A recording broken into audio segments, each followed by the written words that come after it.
માત્ર 700 રૂપિયા માટે હત્યા કરવામાં આવી છે। મિત્રએ જ કરી છે મિત્રની હત્યા। રિલીફ રોડ પર ધોળા દિવસે કરી હત્યા। 5 જેટલા છરીના ઘા મારી હત્યા કરવામાં આવી।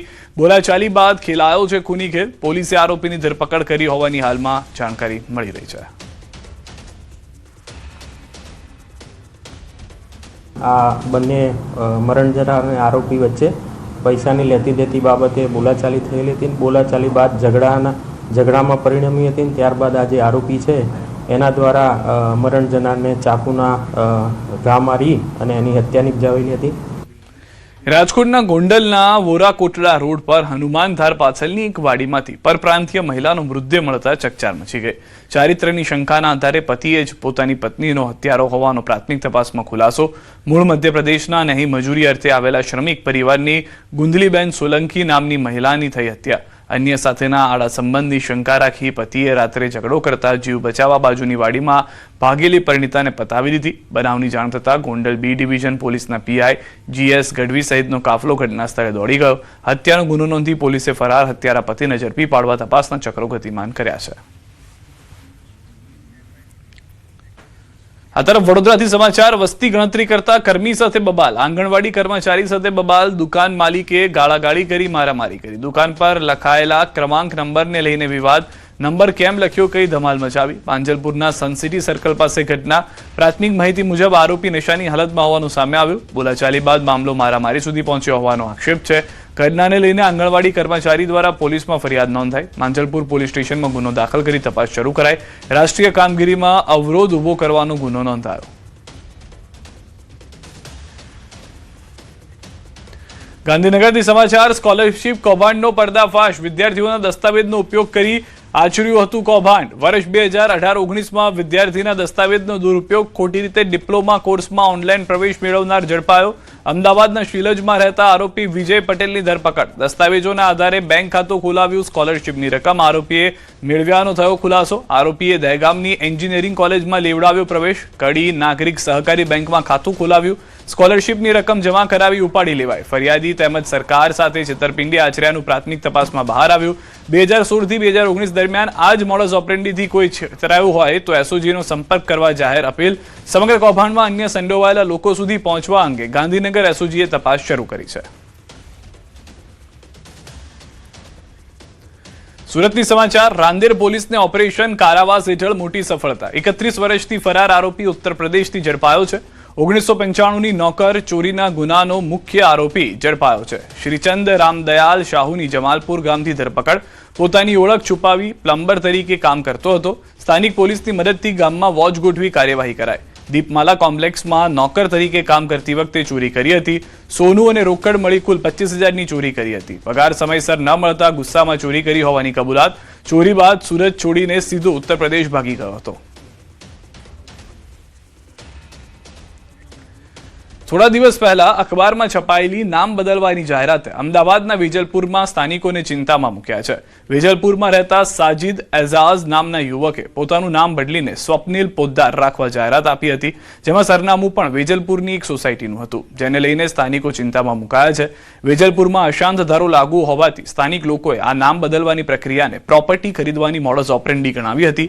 ઘટનાની ગંભીરતાને લઈને સ્થાનિક ધારાસભ્ય અમિત ઠાકરે પણ કલેક્ટર સમક્ષ રજૂઆત કરી છે અને તંત્રને પૂરતી કાળજી રાખવા જણાવ્યું છે। મહત્વનું છે કે સાજિદ એઝાઝ નામનો આ યુવક અંદમાન નિકોબારમાં રહેતો હોવાનું ખુલ્યું છે।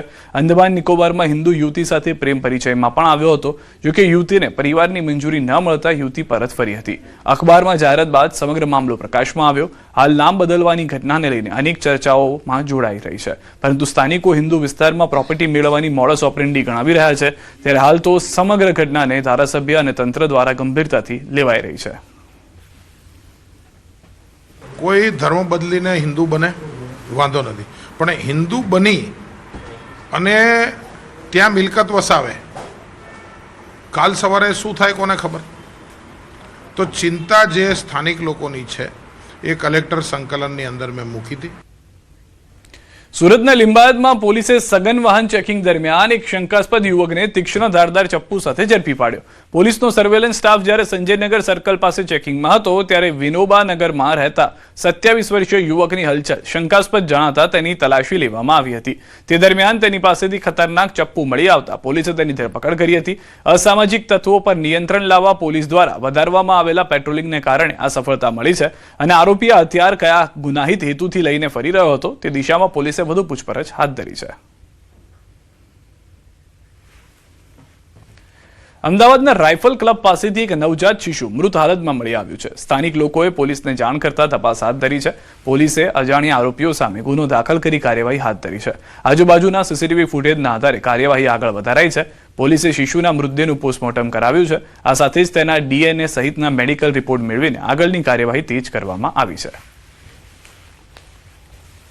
પોલીસ સ્ટેશન વિસ્તારમાં જે રાઇફલ ક્લબ આવેલું છે એની સામે જે પાર્કિંગ વિસ્તાર છે ત્યાંથી એક મૃત હાલતમાં નવજાત પુરુષ બાળક છે એ મળી આવેલું હતું. આ જે બનાવ છે એ 2 થી 3 દિવસ પહેલાં બનેલો હોય એ બાબતે અલગ અલગ સમયના જે સીસીટીવી ફૂટેજ છે એ ચેક કરવાની કામગીરી ચાલુ છે અને સાથે સાથે હ્યુમન ઇન્ટેલિજન્સના સોર્સિસના માધ્યમથી પણ આ બાબતે પોલીસ દ્વારા તપાસ કરવામાં આવી રહી છે. રાજકોટથી સમાચાર. જર્જરિત ક્વાર્ટરને આરએમસીની નોટિસ. ભગતસિંહ ગાર્ડન નજીક હાઉસિંગના ક્વાર્ટરને નોટિસ. આરએમસી દ્વારા નળ વીજ કનેક્શન કાપવાની કાર્યવાહીનો વિરોધ કરવા સ્થાનિકોનું ટોળું એકત્ર થયું. એક વૃદ્ધે નળ કનેક્શન કાપવા માટે ખોદાયેલા ખાડામાં સૂઈને વિરોધ નોંધાવ્યો. રહીશોમાં રોષ જોવા મળી રહ્યો છે. કાર્યવાહી અટકાવવાની માંગ મામલો ઉગ્ર બનતા લોકોનું ટોળું આરએમસી કચેરીએ પહોંચ્યું. સ્થળ પર તણાવભર્યો માહોલ. અધિકારીઓએ સમજાવટના પ્રયાસો હાથ ધર્યા. તંત્ર દ્વારા દિવાળી સુધીનો સમય આપવામાં આવ્યો હોવાનો દાવો. જે મકાનનો નળ કનેક્શન કાપવા આવ્યા છે તેમાં ફરી જોડાણ આપવાની માંગ. પાણીનો કાપવા હાટુથી લાઈન ખાડો કર્યો અને પછી કે આ ખાડો લાઈન કાપી જ નાખશું એટલે હું પછી છેલ્લે મેં કીધું હવે તમે હું હુઈ ગયો અને પછી મેં કીધું હવે તમે ખોદો, પહેલો ત્રિકમ મને લાગવો જોઈએ. તો એ લોકો ત્યાંથી અટકી ગયા. કા મકાન સુવિધા આપે ગમે એ બરાબર. અમે એમ નથી કહેતા જ્યાં સુધી અહીંયા બને ને બીજા ત્યાં સુધી અમને સગવડતા આપે. અમે ભાડું નથી માગતા. રાજકોટથી સમાચાર. નળ કનેક્શન કાપવા પર રોકના આદેશ. મેયર નિહલ શુક્લએ તુરંત કામગીરી અટકાવી. નળ કનેક્શન કાપવા સહિતની કામગીરી અટકાવવા આદેશ. ચોમાસાના કારણે હાલમાં મકાનો નહીં તોડવામાં આવે. લોકોએ મકાન જર્જરિત નથી તેવી ખાતરી અને એફિડેવિટ આપવું પડશે. દિવાળી સુધી સ્થાનિક લોકોએ સમય માંગ્યો. સ્થાનિકોની રજૂઆતના પગલે તુરંત કામગીરીનું નિરીક્ષણ. એટલે તુરંત ત્યારે કાર્યવાહી અટકાવવાનો આદેશ આપ્યો છે અને માહિતી લઈ અને અત્યારે બધા રહેવાસીઓ આવ્યા એના આધારે માહિતી પણ અમને મળી છે. અમારા ત્યાંના ચૂંટાયેલા કોર્પોરેટરોએ પણ માહિતી આપી છે. એટલે એકચ્યુઅલમાં પ્રોપર્ટી ગુજરાત હાઉસિંગ બોર્ડની છે. કોર્પોરેશનને પ્રોપર્ટીના સ્ટ્રક્ચર સાથે સીધું કોઈ લેના દેના છે નહીં, પરંતુ નબળા બાંધકામને લીધે કોઈ જાનહાનિ ન થાય આ માટેનો જે વિષય છે એની તકેદારી લેવી જરૂરી છે. એટલે એના માટે કે લોકોનું એફિડેવિટ માંગ્યું છે, એફિડેવિટ આપી દેશે. એના આધારે નક્કી કરશું કે કોના મકાન ઉપર કઈ કાર્યવાહી કરવી. તાપી જિલ્લાના વ્યારા ખાતે કલેક્ટરના જિલ્લા સ્વાગત કાર્યક્રમમાં સરકારી આવાસ મુદ્દે 4 ગામની મહિલાઓ કલેક્ટર કચેરીએ પહોંચી હતી. ગામ લોકોને કોઈ યોજનાનો ચોક્કસ લાભ ન મળ્યો હોવાની મહિલાઓની મીડિયા સમક્ષ રજૂઆત કરી હતી અને માત્ર વટલાયેલા આદિવાસી ખ્રિસ્તીઓને જ આવાસ ફાળવવામાં આવતો હોવાનો આક્ષેપ કર્યો હતો. જેમાં ગામના તલાટીઓ અને સરપંચો મનમાની કરતા હોવાનો પણ મહિલાઓ દ્વારા આક્ષેપ કરવામાં આવ્યો. ગામમાં તંત્ર દ્વારા આવાસની ફાળવણી કરવામાં ભેદભાવ થતો હોવાનો આક્ષેપ કરીને આવાસ યોજનાની માંગણી કરી. સમગ્ર જિલ્લામાં આજે સરકાર દ્વારા જિલ્લા સ્વાગત કાર્યક્રમનું આયોજન કરવામાં આવ્યું હતું. તો અમે સોનગઢ તાલુકાના સમગ્ર ગામડામાંથી મોટી સંખ્યામાં અહીં અમે કલેક્ટર કચેરી ભેગા થયા હતા અને સૌને પ્રશ્ન એ હતો કે અમારે આઝાદી પછી અમને હજી સુધી આવાસ યોજનાનો કોઈ લાભ મળ્યો નથી. અને જિલ્લા કલેક્ટરમાં અરજી આપી હતી કે અમને કંઈ સહાય મળે, પણ હજુ સુધી અમારી કોઈ અરજી સાંભળવા તૈયાર નથી. તો અનેક યોજનાઓથી વંચિત મહિલાઓને કલેક્ટરે માત્ર આવાસ માટેનું માર્ગદર્શન આપી સ્વાગત કાર્યક્રમ પૂરો કરાયો હતો. તેમજ કલેક્ટર દ્વારા મહિલાઓની અન્ય રજૂઆત સાંભળતા ઇનકાર કરી દીધો હતો, જેથી દૂર દૂરથી આવેલી ગરીબ આદિવાસી મહિલાઓમાં તંત્ર પ્રત્યે ભારોભાર રોષ ફેલાયો. વર્ષોથી ગ્રામજનોની વ્યથા તંત્ર ન સાંભળતું હોવાથી લોકોમાં રોષ છે.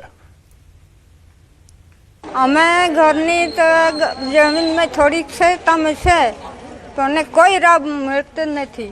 એટલી ઉંમર થઈ ગઈ આજ સુધી કોઈ મળી નથી. તલાટી કે સરપંચ શ્રી દ્વારા કંઈ જ માહિતી આપવામાં આવી નથી ને જે કંઈ લાભ મળતો હોય છે, જે આગેવાન ગામના હોય કે ગમે તે થોડાક ચલકવાળા હોય એ લોકોને જ મળે છે. જે ગરીબ છે આજ હજુ સુધી કંઈને આવાસનું કંઈ યોજના કંઈ સહાય મળી નથી.